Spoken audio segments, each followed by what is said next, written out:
Good morning, people. So I finally got around to reading part of a Time magazine, which I've intended to do for some time now. I got distracted by numerous different things, and this is actually quite an old copy now, an old edition, 1994, May 1994. Um, I'm not sure when this was published exactly in terms of the book excerpt. It's The Last Testament of Richard Nixon. It's partly advice to Bill Clinton. America must lead. So we see there an elderly Nixon. Um, this is May 1994, which is actually the month that Nixon died. So they might have just been taking the excerpt in the event of Nixon's death. But I get the impression it was written fairly shortly before that. It's fascinating reading, actually. One thing about Richard Nixon, even as an older man, he always had an incredibly sharp mind. Bill Clinton actually pointed this out during his funeral eulogy. Nixon had quite a low-key funeral for an American president, by the family's request, but Clinton delivered a great eulogy at that funeral. He didn't gloss over the darker legacies of Nixon's time, but pointed out that he was very much a central part of the pivotal events of his time, which I thought was very diplomatic of Clinton. But I want to just touch on some of the things that Nixon is saying here because it's definitely worth considering. Now, before people misunderstand me, Nixon remains one of the most controversial American presidents of all time, and with good reason. There was a Watergate scandal. There was the many thousands of dead in Southeast Asia. I think that his bombing of Cambodia was morally unjustifiable. Nixon often pointed to the killing field that came afterwards as justification for that hard line against communist insurgency in Cambodia, but it definitely didn't win hearts and minds. So Nixon will always be a controversial figure. In presidential rankings, he's quite near the bottom, although I might add not as near the bottom as Donald Trump. Um, and whatever else Nixon had or had not, he was a statesman in a way that Donald Trump never was. Um, I don't think the word statesman can be attached to Donald Trump. Powerful because of his office, but he just wasn't a statesman. His ignorance on world affairs was profound. Basically, Donald Trump was a bombastic billionaire showman who managed to get his way into the White House, and that sets him apart from any other president. But anyway, I want to touch on some of the themes that Nixon is touching on here. It's a fascinating piece of reading. One thing, incidentally, before I continue, this is Time Magazine 1994. Intelligent, good journalism, good reading. This is Time Magazine 2020. The most influential people in the world, Megan Thee Stallion. Now, no disrespect to Megan Thee Stallion, I don't know her, but there is, I think, in Time Magazine, one does get an impression of dumbing down in recent years. I do think I've been buying Time magazine for about 10 years now. I got this edition. I was only 9 at the time, so I got that edition on eBay. But I've been buying Time magazine for about 10 years. I definitely have noticed a decline. Um, it's become more and more woke, more and more virtue signaling, and I think that's replacing serious journalism. I don't care if there's a left wing bias, but you can have a left wing bias and still have good journalism. I think recently there's just been a dumbing down. Um, but that's that. So I'm going to touch on some of the themes here. The overarching theme, actually, of Nixon's excerpt is America must lead. So what he's arguing, this is 1994 or early 90s when he wrote it. The United States shouldn't be complacent. In the early 90s, there was a perception that because the Cold War was over, I forget who said it, but there was that famous line, history has ended. So throughout the Cold War, there were two superpowers, or three, the British Empire to start, that declined. Then two superpowers, the United States and the Soviet Union, and the Soviet Union collapsed. So America was left as the sole superpower. Um, and with that, there was a school of thought that America no longer needs to lead, it just needs to focus on domestic problems. For example, in the early 90s, there was a sharp rise in violent crime. The sort of late 80s, early 90s cocaine epidemic, the rise of AIDS. There was a lot of things going on domestically in the United States, which meant that more of a domestic focus was understandable. And of course, the Democrats' 1992 campaign, it's the economy, stupid. Nixon called that good politics but bad statesmanship. Now, he points out, let's see, five arguments against continued American leadership in the world which have wide appeal. Because of the downfall of the Soviet Union, there is no need for global American leadership. Since the US carried the major burden of the Cold War, other nations should lead now. Even assuming that we are the only ones who can lead, we should give priority to our pressing domestic problems. The US, with huge budget deficits and trade imbalances, can no longer afford to lead. Because of our massive problems at home, the US is not worthy to lead. And then he continues, all these statements are wrong. Now, of course, I should say that part of Trump's message was attacking the UN and other institutions. There is actually some echoes of Nixon in that. But like I say, Trump was far less of a statesman in the way he went about things. So he starts off with a memory of meeting Mao Zedong in early 1976, which was shortly after his presidency, and when Mao was in poor health and dying. And he references a lot his meetings with world leaders like Mao and Deng Xiaoping and others. It's quite a long excerpt, so I'm not going to read out every single aspect of it. Um, he focuses on Bosnia, particularly how America shouldn't get involved in the clash of civilizations. Well, I would argue actually, and this will be a controversial point, when Bush 43 launches War on Terror, Bush was always very careful to say it wasn't a war on Islam. Now, I would argue the War on Terror did fail in some ways to win hearts and minds, especially in Iraq. Iraq was a disaster, and of course that came after the Nixon era. I do wonder what Nixon would have made of George W. Bush. Would he have approved of that interventionism or not? I suspect 50-50. I suspect Nixon would have had some sympathy with it. Um, Russia. He starts off saying, no other single factor will have a greater political impact on the world in the century to come than whether political and economic freedom take root and thrive in Russia and other former communist states. Today's generation of American leaders will be judged primarily by whether they did everything possible to bring about this outcome. If they fail, the cost that their successors will have to pay will be unimaginably high. He cuts Yeltsin some slack. He points out that Boris Yeltsin was inheriting a very difficult situation. And I think in assessments of Yeltsin's presidency, that needs to be remembered. Today, Yeltsin is seen as a leader who started off with optimism and ended up kind of infamous as presiding over corruption and rising crime. But Boris Yeltsin did have an extremely difficult job, being the first democratic Russian president.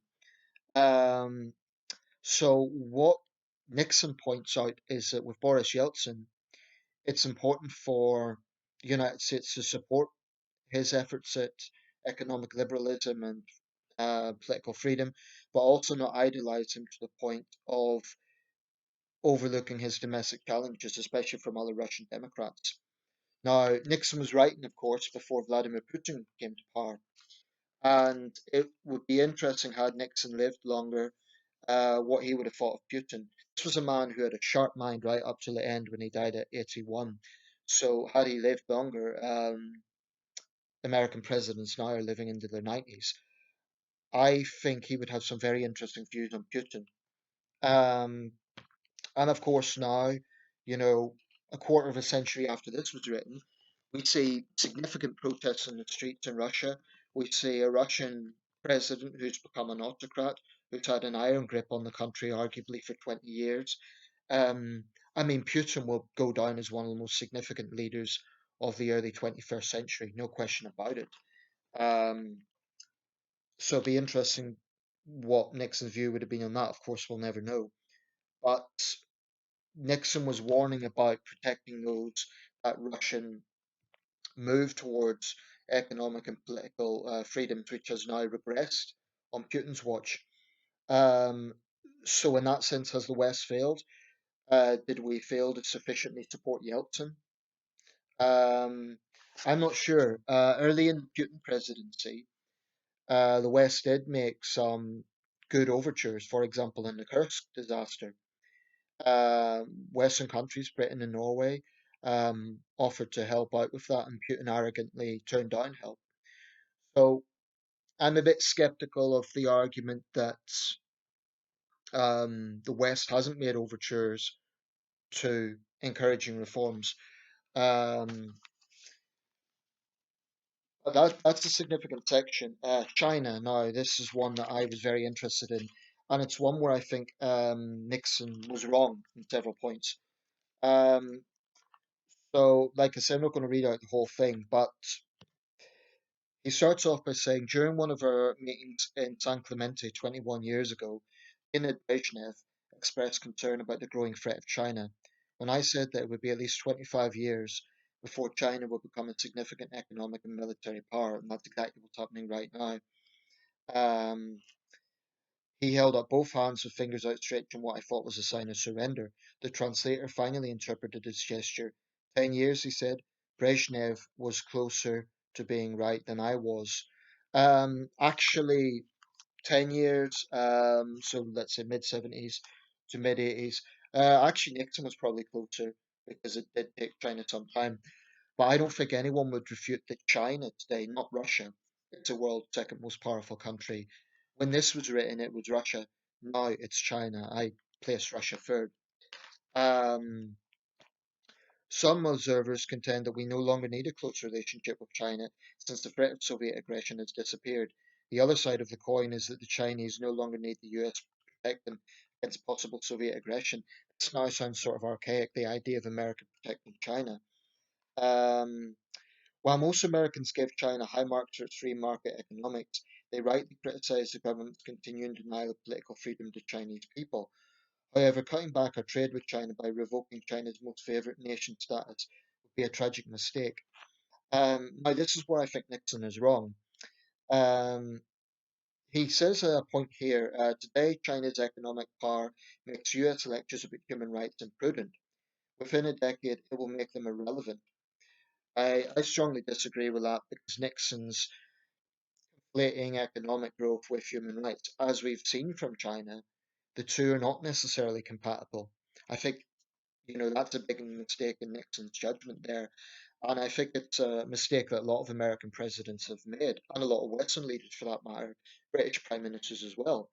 The idea that with China's economic rise, political freedoms would follow. Nixon's saying that the West can't lecture on that because China did achieve economic success when this was written in the 90s. But I think that's a flawed argument. We see what's happening today. China's only got worse and worse. As I speak, millions are languishing in gulags. It's a very, very grim situation.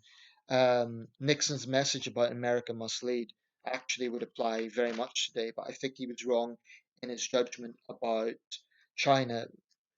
Put plainly, I think he was too giving too much ground to China. He also pointed out, and this isn't irrelevant, um, by then, the Chinese may threaten to withhold most favored nation status. This is more defunct today from the US unless we do more to improve living conditions in Detroit, Harlem, and South Central Los Angeles. That's not irrelevant. I mean, with the events of last year, that was a great propaganda coup for both Russia and China because they get to say, oh, look, racist America can't lecture us. Look at the riots on American streets. Look at the breakdown in political trust. In fact, one of the reasons I was most critical of Hong Kong Trump advocates was because I felt they were actually playing into the CCP's hands by undermining American democracy, by pushing these conspiracy theories. Um, Nixon very much argues, not surprisingly, about the power of the executive office. Um, and he makes a point, I'm not sure which segment it was in, but he makes a point that um, presidential mistakes can be amended, but congressional inaction can't. So Nixon is very much arguing in many ways for interventionism and American leadership. He's quite critical of Clinton. Now, bear in mind, it's still early in the Clinton presidency. I suspect if time had went on, Nixon would have grown more respect for Clinton as a leader. And today, Bill Clinton ranks quite highly in presidential studies. Interestingly, he praises Hillary Clinton. Um, he says, let's see if I could get it.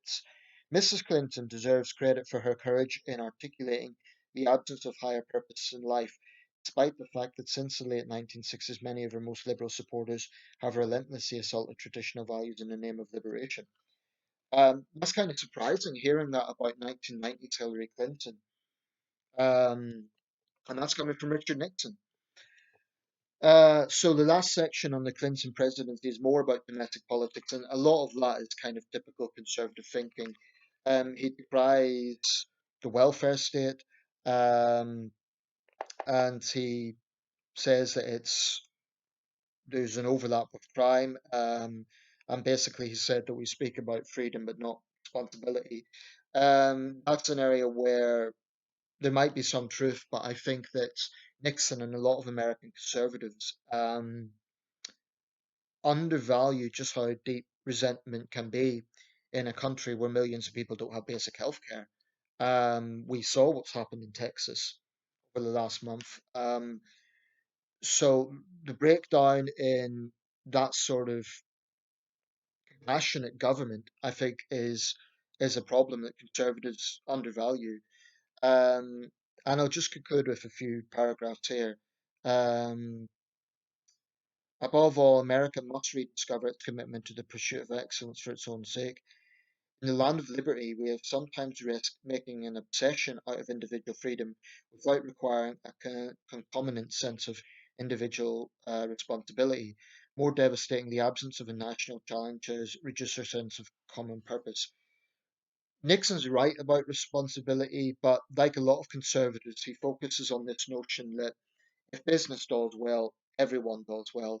I personally think that's a flawed argument because it's overlooking exploitation that can happen in particularly multinationals.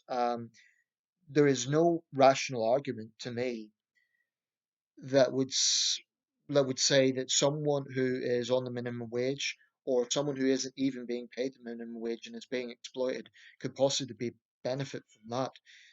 That's where I think the third way is a much stronger argument than conservative arguments.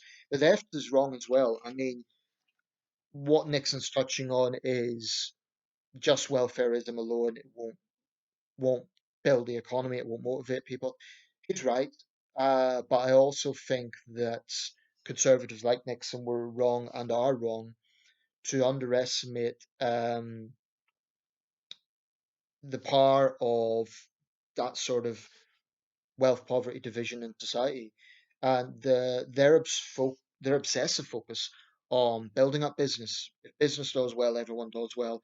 I think is misguided. Now, what to look at Britain, the Blair government done was the third way. Blair was very pro-business. New Labour was very pro-business, but they also introduced the minimum wage. This is why I think the Blair administration was in domestic policy very strong in some regards. Um, and I'll just close with this. This is actually the closing paragraph. The greatest challenge America faces in the era beyond peace is to learn the art of national unity, in the absence of war or some other explicit external threat. If we fail to meet that challenge, our diversity, long a source of strength, will become a destructive force. Our individuality, long our most distinctive characteristic, will be the seed of our collapse. our freedom, long our most cherished possession, will exist only in the history books. Now, apart from some of his takes on domestic areas, um, I think Nixon makes a lot of good points there. He's absolutely right about American leadership.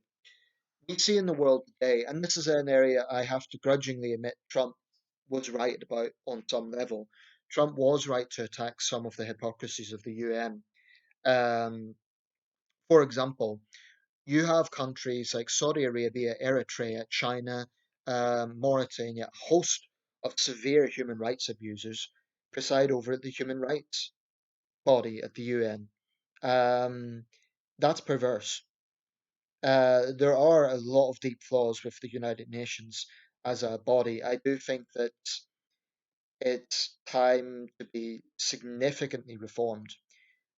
But I would disagree with those who say it needs to be eradicated altogether. The UN has had some successes, actually. Perhaps this is understated. Since 1945, there hasn't been global conflict. That's a significant thing that shouldn't be undervalued. So I wouldn't outright dismiss the UN. However, the problems in the UN must be addressed. Um, One thing that Nixon was wrong about was to undervalue just how belligerent China could become. Um, and to be fair to Nixon, he was writing in the mid 90s under the era of Jiang Zemin, who was in some ways a Chinese Yeltsin. So, he was also seen as a bit of a buffoon. But I think that that was an area Nixon underestimated. Nixon, of course, famously went to China in 1972 and got a lot of praise for it. Was that good policy? At the time, it probably was, because realistically, there couldn't have been a situation where the West just ignored China's rise. Um, Thatcher has got some criticism from Hong Kongers for the uh, Anglo-Sino Agreement of 1984, which of course paved the way for eventually the handover in 1997. But Margaret Thatcher was working in the context of her time. This is something that I think is important for any leader. By the way, Nixon referenced Thatcher in terms of what she derisively called the nanny state. He's agreeing with her. Um, I think what Bill Clinton showed was very much the third way, and of course, he was in office before Blair. Actually, Clinton was quite hardline on welfare. Um, so I think that's a misconception about the Clinton era, that he was particularly left wing. Clinton, in some of those areas, was quite conservative, actually. But then again, the whole American dynamic of conservative and liberal is very different from Europe. Um, Clinton also, in the 92 race, which in my view was rather crass, rushed back as governor of Arkansas to arrange a last minute execution to show he was tough on crime, which to me is about the most cynical thing you can do. Um, but he is right about American leadership. I think in the Biden era, American leadership has to take the form of leading from the front, uniting like minded countries, uniting the Five Eyes. One of Trump's biggest flaws, in my opinion, was polarizing allies. And this is something his supporters grossly underestimate. Trump was a deeply polarizing figure. His critique of the UN was very legitimate, but um, I think that what Biden is proposing to rejoin the Paris Climate Agreement, to to get back into the world, to rejoin the World Health Organization, things like this. That is leadership. Critics would say it's more of the same. But one thing about Joe Biden that they were wrong about, they consistently tried to portray him as a China stooge. Now, so far, the indication is that Biden's taken quite a hard line with China. He had a frosty first phone call with Xi Jinping. His administration has very clearly condemned what's happening in Xinjiang. Supposedly made a statement at some town hall in Wisconsin the other day. I didn't see it myself, where he spoke about culture. Now, that was probably a bad choice of words, but I find it hard to believe Biden would have been trying to condone the Uyghur concentration camps. But he's only 1 month into office. We'll see what direction this goes. Biden must take a hard line with China. Um, because right now I think we are on the brink of a new Cold War. And I think that, a country like the UK, which is a great power, we can't lead at the top. France can't lead at the top. Germany can't. Japan can't. India can't. Russia is going through a very interesting period. It may be the beginning of the end of Putin, uh, and we'll see what happens after that. Um, so really, what this comes down to is America and China. That's going to define this century. And it's estimated that within the next 10 to 15 years, the Chinese economy will surpass the American economy. And if we look at economics as a methodology for looking at superpower status, then within a generation, China will become the world superpower. Now, given what is happening right now, that is very, very troubling. Some will say it's yellow peril. This is a gross, gross distortion. Yellow peril refers to racism and xenophobia against Chinese in the Chinese Exclusion Act of the 1880s. Totally, totally different situation. China then really was a poor state. China today is an emerging superpower. The United States then was quite inward looking. Um, you know, the sort of imperial presidency and the outward looking presidency came later. So I think it's a very flawed analogy. Uh, the racist attacks are wrong, but I don't see that as yellow peril. I see that as just ignorant racists that need to be confronted. But yellow peril is misguided because it insinuates that the concerns about Chinese infiltration, China's attempt to undermine democracy, are paranoid and misplaced. It's not paranoid. There is very, very credible empirical evidence that this is happening. So I think China respects strength. I remember one of my students told me when Margaret Thatcher died, curiously, for a conservative leader, a conservative Western capitalist leader, the Chinese respected Thatcher. So that says to me that the Chinese respect strength. They might be rivals, but I think if there's a choice between a weak Western leader who panders to China versus a strong Western leader who really, really lays it out, either way, the Chinese will be belligerent because that is the traction of Xi Jinping. But what we need to think about is what is more practical in the long term. What is very clear is that the pivot to China, the hope that China's economic growth would lead to political reforms, was very misguided. This is a regime that must be challenged, must be confronted. Um, but it should be done in a responsible way. I'm not talking about war with China. That should absolutely be unthinkable because that would be a very, very dangerous situation. But we cannot, and by we, I'm talking about Western liberal democracies, cannot allow this situation where China is doing as it pleases without any regard for international affairs. As Tony Blair said in his 2003 address to Congress, states that don't respect human rights shouldn't expect to be treated with respect at the highest level.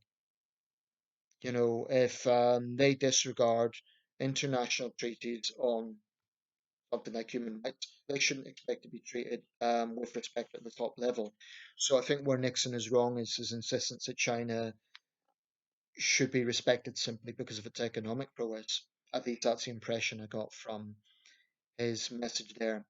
Um, that should be factored in. We shouldn't underestimate China, but I think where I disagree with Nixon is human rights should be pushed. What's happening in Xinjiang is appalling. I should say in the 90s, I'm talking about immediately after Tiananmen Square and before the persecution of Falun Gong and everything else that's happened, China still had terrible human rights record, but it has got worse. So again, perhaps Nixon was talking in that context. If he were still alive, well, if he was still alive, he'd be 107. but let's assume that he lived into his 90s and saw the rise of Putin and Xi Jinping. I would be fascinated to know what Nixon's take on Putin and Xi Jinping was. Anyway, it's a fascinating read. I know this has been a longer video, but it was, these are all important issues from one of America's most interesting presidents and controversial. But if you manage to get this, it might sell on eBay, or you might even get the book, The Last Testament of Richard Nixon, His Parting Advice to Bill Clinton, America Must Lead.